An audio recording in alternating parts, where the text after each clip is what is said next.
Chapter 6, Class 12th, Evolution.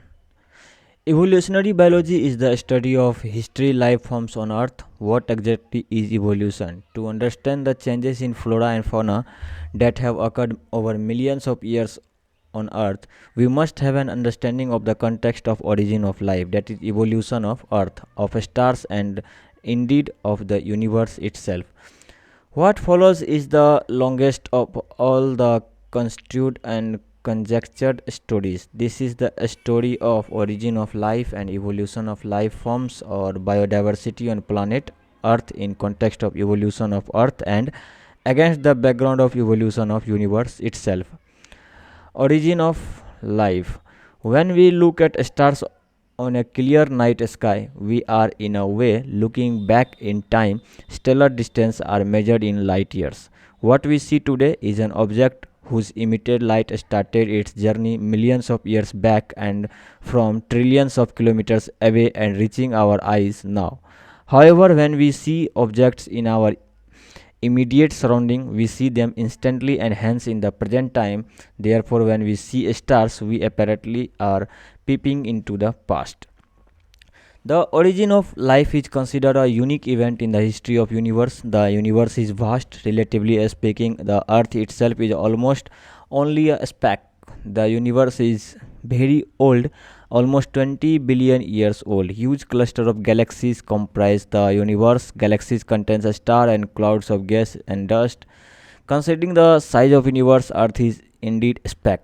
The Big Bang theory attempts to explain to us the origin of universe. It talks of a singular huge explosion unimaginable in physical terms.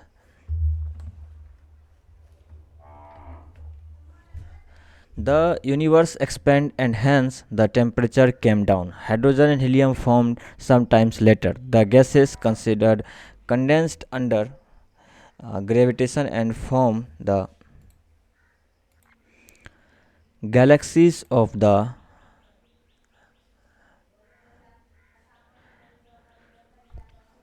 present day universe.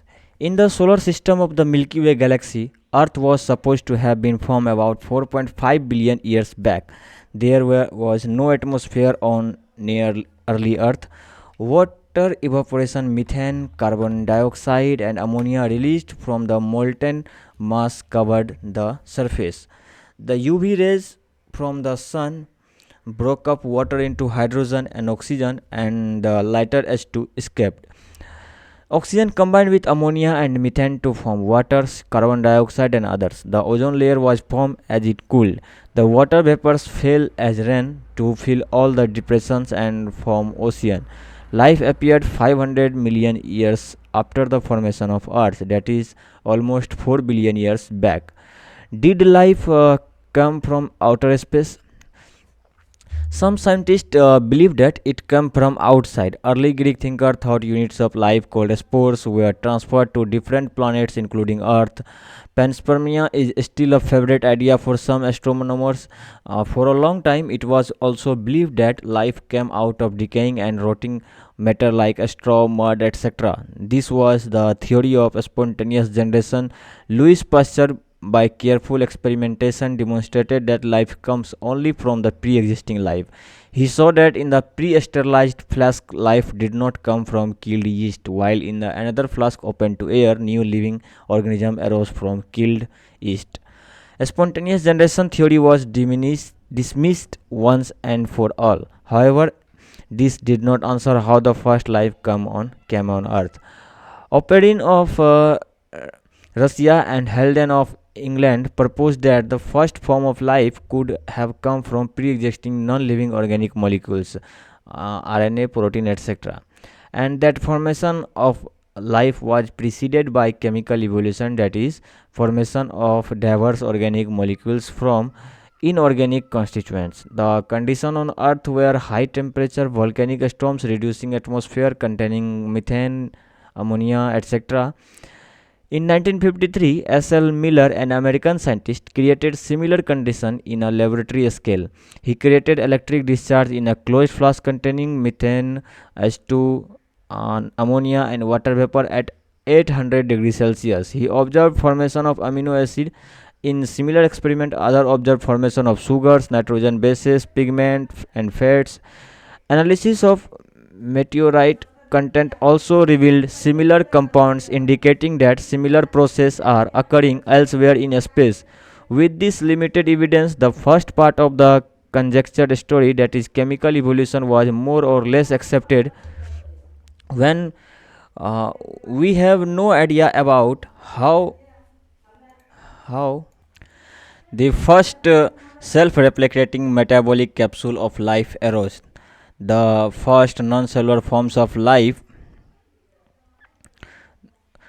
could have originated 3 billion years back. They would have been giant molecules, RNA, protein, polysaccharides, etc. These capsules reproduced their molecules. Perhaps the first cellular form of life did not possibly originate till about 2000 million years ago.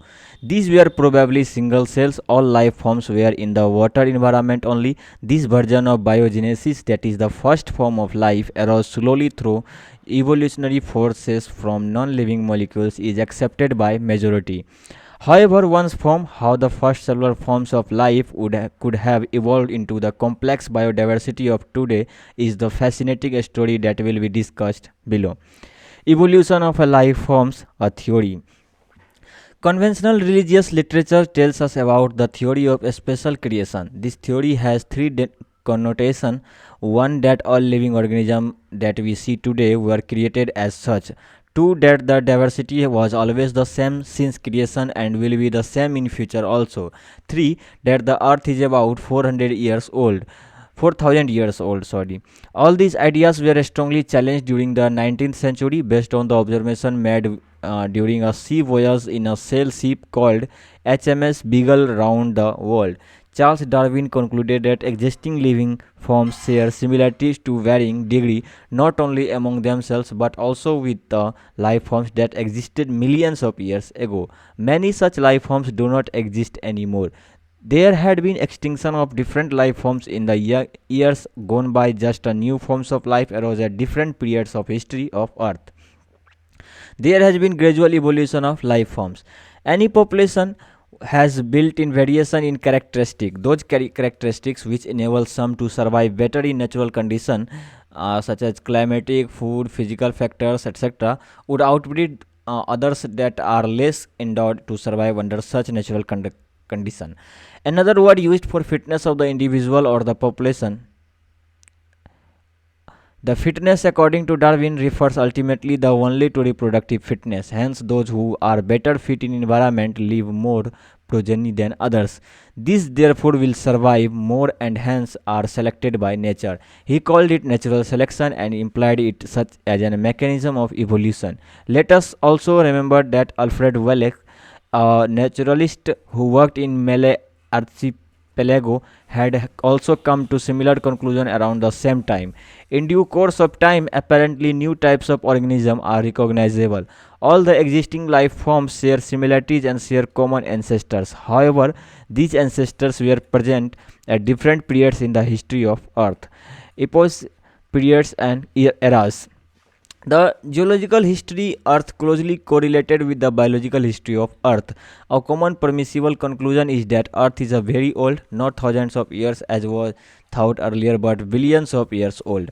What are the evidence for evolution? Evidence that evolution of life forms has indeed taken place on Earth has come from many quarters. Fossils are remains of hard parts of the life forms found in rocks.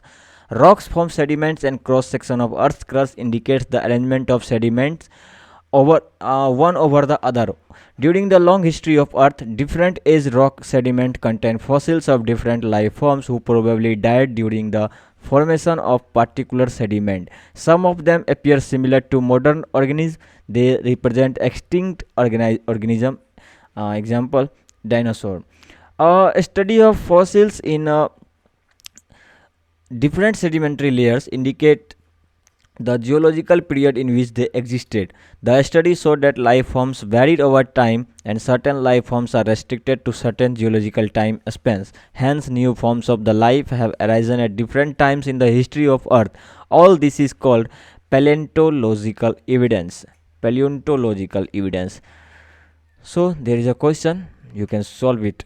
Embryological support for evolution was also proposed by Ernst Haeckel based upon the observation of certain features during embryonic stage common to all vertebrates that are absent in adult. For example, the embryos of all vertebrates including human develop a row of vestigial gills slit just behind the head, but it is a functional organ only in fish and not found in any other adult vertebrates. However, this proposal was disapproved on careful study performed by Carl Ernst von Baer. He noted that embryos never pass through the adult stage of the other animal. Comparative anatomy and morphology show similarity and differences among organisms of today and those that existed years ago. Such similarities can be interpreted to understand whether common ancestors were shared or not. For example, whales, bats, cheetahs, and humans share similarities in pattern of bones, forelimbs. Though these forelimbs perform different functions in the animals, they have similar anatomical structure. All of them have humerus, radius, ulna, carpals, metacarpals, and phalanges in their forelimbs. Hence, in these animals, the same structure develops along different directions due to adaptation to different need. This is divergent evolution, and these structures are homologous. Homology indicates common ancestry. Other examples are vertebrate hearts or brains. In plants also, the thorn and tendrils of Bougainvillea and Cucurbita represent homology. Homology is based on the divergent evolution, whereas analogy refers to a situation exactly opposite. Wings of butterfly of birds look alike. They are not anatomically similar structure, though they perform similar function. Hence, analogous structures are a result of convergent evolution. Different structures evolving for the same function and hence having similarity. Other examples of analogy are the eye of the octopus and of the mammals, or the flippers of the penguins and dolphins.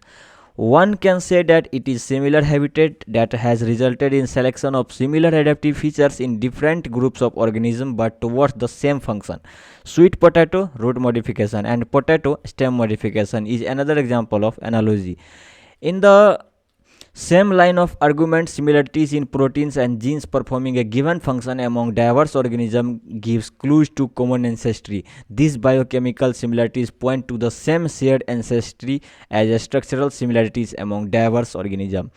Man has bred selected plants and animals for agriculture, horticulture, sport, or security. Man has domesticated many wild animals and crops. This intensive breeding program has created breeds that differ from other breeds, like dogs, but still are of the same group. It is argued that if within hundreds of years man could create new breeds, could not mature one have done the same over millions of years? Another interesting observation supporting evolution by natural selection comes from England. In a collection of moths made in 1850s, that is before industrialization set in, it was observed that there were more white-winged moths on trees than dark-winged or melanized moths. However, in the collection carried out from the same area, but the area after industrialization, that is in 1920, there were dark-winged moths in the same area, that is the proportion was reversed. The explanation put forth for this observation was that the predators will spot a moth against a contrasting background. During the post-industrialization period, the tree trunk became dark due to industrial smoke and soot. Under this condition, the white-winged moth did not survive due to predators. Dark-winged or melanized moths survived. Before industrialization set in, thick growth of almost white color lichen covered the tree. In the background of white-winged moths survived, but the dark-colored moths were picked out by predators. They will not grow in areas that are polluted. Hence, moths were able to camouflage themselves, that is, hide in the background, survived. This understanding is supported by the fact that in areas where industrialization did not occur, like in rural areas, the count of melanic moths was low. This showed that in a mixed population, those that can better adapt survive and increase in population size. Remember that no variant is completely wiped out. Similarly, excess of the herbicides, pesticides, etc. has only resulted in selection of the resistant varieties in much lesser time scale. This is also true for microbes against which we employ antibiotics or drugs against eukaryotic organism cells. Hence, resistant organism cells are appearing in a time scale of months or years and not centuries. These are examples of evolution by anthropogenic action. This is also tells us that the evolution is not directed process in the sense of determinism. It is the stochastic process based on the chance events in nature and chance mutation in the organism. What are the adaptive radiation? During his journey, Darwin went to Galapagos Island. There he observed an amazing diversity of creatures. Of particular interest, small black birds, later called Darwin's finches, amazed him. He realized that there were many varieties of finches in the same island. All the varieties, he conjectured, evolved on the island itself. From the original seed-eating features, many other forms the altered beak arose, enabling them to become insectivorous and vegetarian finches. This process of evolution of different species in a given geographical areas, starting from a point and literally radiating to other areas of geography, is called adaptive radiation. Darwin finches represent one of the best examples of this phenomenon. Another example is Australian marsupials. A number of marsupials, each different from the other, evolved from the ancestral stock but all within the Australian island continent. When more than one adaptive radiation appeared to have occurred in an isolated geographical areas representing different habitat, one can call this convergent evolution. Placental mammals in Australia also exhibit adaptive radiation in evolving into varieties of such placental mammals, each of which appears to be similar to a corresponding marsupials, like placental wolf and Tasmanian wolf marsupial. Now, biological evolution. Evolution by natural selection in a true sense would have started when cellular forms of life with differences in metabolic capability originated on Earth. The essence of Darwinian theory about evolution is natural selection. The rate of appearance of new forms is linked to the life cycle of the lifespan. Microbes that divide faster have the ability to multiply and become millions of individuals within hours. A colony of bacteria growing on a given medium has built-in variation in terms of ability to utilize a feed component. A change in the medium composition would bring out only that part of the population that can survive under the new condition. In due course of time, this variant population outgrows the others and appear as new species. This would happen within days. For the same thing to happen in a fish or fowl would take millions of years, as lifespan of these animals are in years. Here we say that the fitness of B is better than that of A under the new condition. Nature select for fitness. One must remember that so-called fitness is based on the characteristics which are inherited. Hence, must be a genetic basis of getting selected and to evolve. Another way of saying the same thing is that some organisms are better adaptive to survive in otherwise hostile environment. Adaptive ability is inherited. It has a genetic basis. Fitness is the end result of ability to adapt and get selected by nature. Branching descent and natural selection are the two key concepts of Darwinian theory of evolution. Even before Darwin, a French naturalist, Lamarck, had said that evolution of life forms had occurred but driven by use and disuse of organs. He gave the examples of giraffe who, in an attempt to forage leaves on a tree, had to adapt by elongation of their necks. As they passed on the acquired character of elongated neck to succeeding generations, giraffe slowly over the years came to acquire long neck. Nobody believes that this conjecture anymore. Is evolution a process or result of process? The world we see, inanimate and animate, is only the success stories of evolution. When we describe the story of this world, we describe evolution as a process. On the other hand, when we describe the story of the life on the earth, we treat evolution as a consequence of a process called natural selection. We are still not a consequence of very clear whether to regard evolution and natural selection as a process or end result of unknown process. It is possible that the work of the Thomas Malthus and population influenced Darwin. Natural selection is based on the certain observations which are factual. For example, natural selections are limited, population are stable in size except for seasonal fluctuation. Members of a population vary in characteristics. Even though they took superficially similar, most of the variation are inherited, etc. The fact that theoretical population size will grow exponentially if everybody reproduced maximally, and the fact that population sizes in reality are limited means that there had been competition for resources. Only some survived and grew at the cost of others that could not flourish. The novelty and brilliant insight of Darwin was this: he asserted the variation which are heritable and which makes resource utilization better for few will enable only those to reproduce and leave more progeny. Hence, for a period of time over many generations, survivors will leave more progeny that, and there would be a change in population characteristic, and hence new forms appears to arise. Now, mechanism of evolution. What is the origin of this variation and how does this speciation occurs? Even though Mendel had talked inheritable factor influencing phenotype, Darwin either ignored these observations or kept silence. In the first decade of the 20th century, Hugo de Vries, based on his work on evening primrose, brought forth the idea of mutation, large difference arising suddenly in a population. He believed that it is a mutation which causes evolution and not the minor variation that Darwin talked about. Mutations are random and directionless, while the Darwinian variations are small and directional. Evolution for Darwin was gradual, while De Vries believed mutation caused speciation, hence called a saltation, single step large mutation. Studies in a population genetics later brought out some clarity. Hardy-Weinberg principle. In a given population, one can find out the frequency of occurrence of the alleles of a gene or a locus. This frequency is supposed to remain fixed and even remains the same through generation. Hardy-Weinberg principle stated that it using algebraic equation. This principle said that allele frequency in a population are stable and is constant from generation to generation. The gene pool remains a constant. This is called genetic equilibrium. Sum total of all the allelic frequency is 1. Individual frequency, for example, can be named P, Q, etc. in a diploid. P and Q represent the frequency of allele A and allele small a. The frequency of capital A individuals in a population of simply P square. Sorry.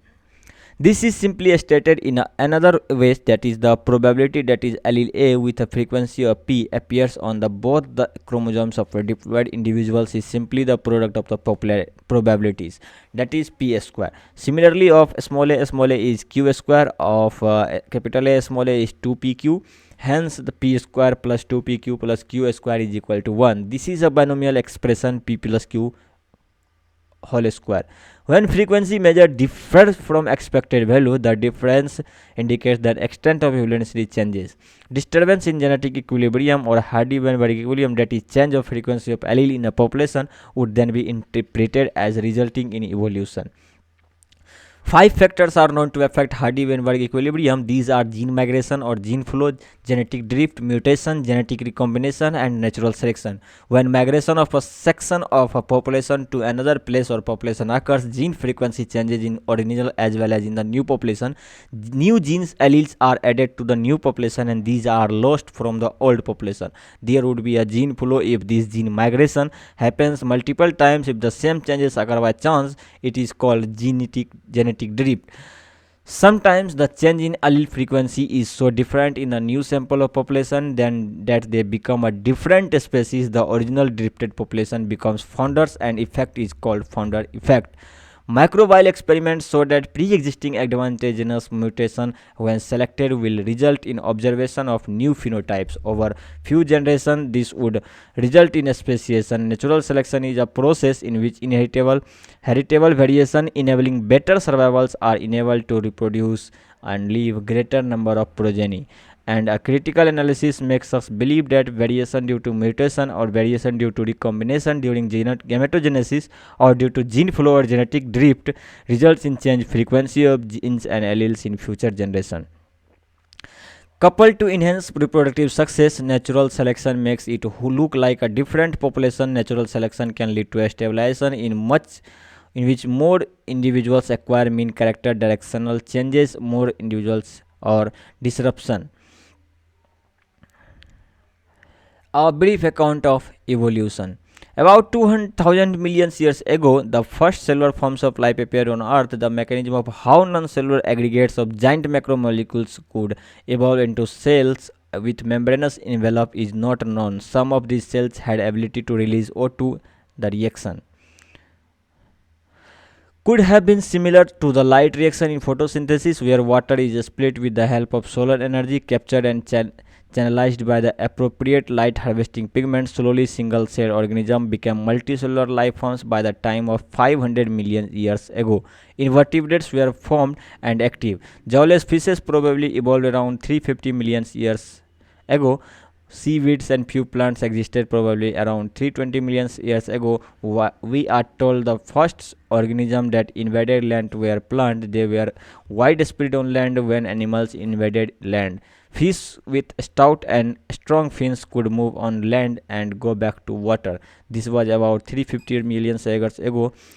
In 1938, a fish caught in South Africa happened to be a quailcanth, which was thought to be extinct. These animals, called love fins, evolved into the first amphibians that live on the both land and water. There are no specimens on this left with us. However, these were ancestors of modern day frogs and salamanders. The amphibians evolved into reptiles. They lack thick eggs which do not dry up in sun, unlike those of amphibians. Again, we only see their modern day descendants, the turtles, tortoises and crocodiles. In the next 200 million years or so, reptiles of different shape and sizes dominated on earth. Giant fawns were present, but they are failed to form coil deposits slowly. Some of these land reptiles went back to into the water to evolve first fish like reptiles probably 200 million years ago, like ichthyosaurs. The land reptiles were, of course, the dinosaurs. The biggest of them, that is Tyrannosaurus rex, was about 20 feet in height and had used for some daggers like teeth. About 65 million years ago, the dinosaur suddenly disappeared from the earth. We do not know the true reason. Some may climatic changes killed them. Some says most of them evolved into birds. The truth may lie in between. Small-sized reptiles of that era still exist today. The first mammals were like shrews. Their fossils are small sized as mammals were viviparous and protected their unborn young ones inside the mother's body. The mammals were more intelligent in sensing and avoiding dangers, at least when reptiles came down. Mammals took over this earth. There were in South America mammals resembling horse, hippopotamus, bear, rabbit, etc. Due to continental drift, when South America joined North America, these animals were overridden by North America fauna. Due to some continental drift, poached mammals of Australia survived because of lack of competition from many other mammals. Last, we forget some many mammals live wholly in water. Whales, dolphins, sea and sea cows are some examples. Evolution of horse, elephant, dogs, etc. are special stories of evolution. You will learn about these in higher classes. The most successful story is the evolution of man with language skills and self-consciousness. A rough sketch of evolution of life forms. Their times on a geological scales are indicated in figure. You can see. Origin and evolution of man. About 15 million years ago, primates called Dryopithecus and Ramapithecus were existing. They were hairy and walked like gorillas and chimpanzees. Ramapithecus was more man-like, while Dryopithecus was more ape-like. Few fossils of man-like bones have been discovered in Ethiopia and Tanzania. These revealed hominid features, leading to the belief that about 3 to 4 million years ago, men-like primates walked in eastern Africa. They were probably not taller than 4 feet but walked upright. 2 million years ago, Australopithecines probably lived in East Africa grassland. Evidence show they hunted with stones weapons but essentially ate fruit. Some of the bones among the bones discovered were different. These creatures was called the first human-like being, the hominid, and was called the Homo habilis. The brain capacities were between 650 to 800 cc. They probably did not eat meat. Fossils discovered in Java in 1891 revealed that the next stage, that is Homo erectus, about 1.5 million years ago, Homo erectus had a large brain around 900 cc. Homo erectus probably ate meat. The Neanderthal man with a small brain size of 1400 cc lived in a Near East and Central Asia between 1 lakh to 40,000 years back. They used hides to protect their bodies and buried their dead. Homo sapiens arose in Africa and moved across continents and developed into distinct races. During Ice Age between 75,000 to 10,000 years ago, modern Homo sapiens arose. Prehistoric cave art developed about 18,000 years ago. One such cave painting was prehistoric humans can be seen at a Bhimbetka rock shelter in Raisen district of Madhya Pradesh. Agriculture came around 10,000 years back and human settlements started. The rest of what happened is a part of human history of growth and decline of civilization. So that's it. Thank you so much.